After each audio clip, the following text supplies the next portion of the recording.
OK. Bonjour, mesdames et messieurs. De la grande visite aujourd'hui au Collège La Cité d'Ottawa. Toute l'équipe de la radio de Radio-Canada est au collège pour diffuser une émission spéciale sur le phénomène des gangs de rue. Sur place, on va retrouver notre journaliste Daniel Tremblay. Bonjour, Daniel. Daniel, Radio-Canada a mis le paquet pour parler des gangs de rue.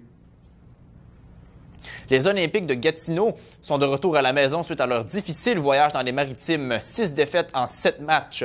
La formation de Mario Duhamel voudra renouer avec la victoire ce soir contre les Screaming Eagles du Cap-Breton. Renaud Bourbonnais assiste à l'entraînement ce matin au centre Robert-Guertin. Renaud, que se passe-t-il avec les Olympiques? 15 meurtres et 55 fusillades. Ottawa est devenu un théâtre de violences liées aux gangs de rue. Le sujet des gangs de rue fait d'ailleurs l'objet aujourd'hui d'un forum de discussion enregistré au Collège La Cité à 16h30 et diffusé en direct sur la page Facebook de Radio-Canada. On en parle avec Marika Bellavance, qui est à la cafétéria du Collège où va se dérouler l'émission. Ottawa bat des records cette année. C'est au tour de l'Université d'Ottawa d'être ébranlée par un scandale de nature sexuelle.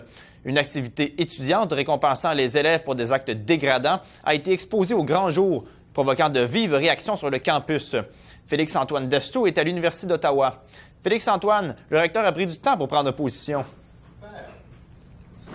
21 lycéennes de Chibok ont été libérées par l'armée nigériane après avoir été enlevées en avril 2014 par le groupe terroriste Boko Haram. Les retrouvailles avec leurs familles ont eu lieu à Abuja et elles ont raconté leur histoire durant les 2 ans de captivité. Devant l'ambassade du Nigeria à Ottawa, nous retrouvons Aminata Farmo.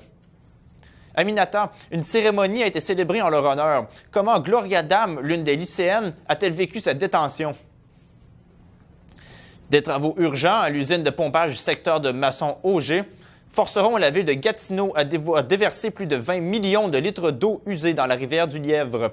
La station cessera de fonctionner pendant 48 heures dès lundi prochain.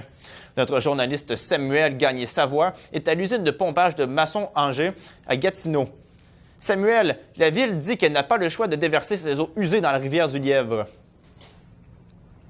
Les sénateurs reprenaient l'entraînement ce matin après une journée de congé. L'équipe de la capitale nationale a disputé 3 matchs lors des 4 derniers jours. On en parle avec Pierre-Antoine Mercier, qui est sur place au Sensplex.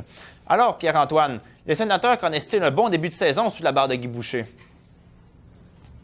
Certains commerçants ont déjà compris que l'argent ne pousse pas dans les arbres, mais bien dans les plants.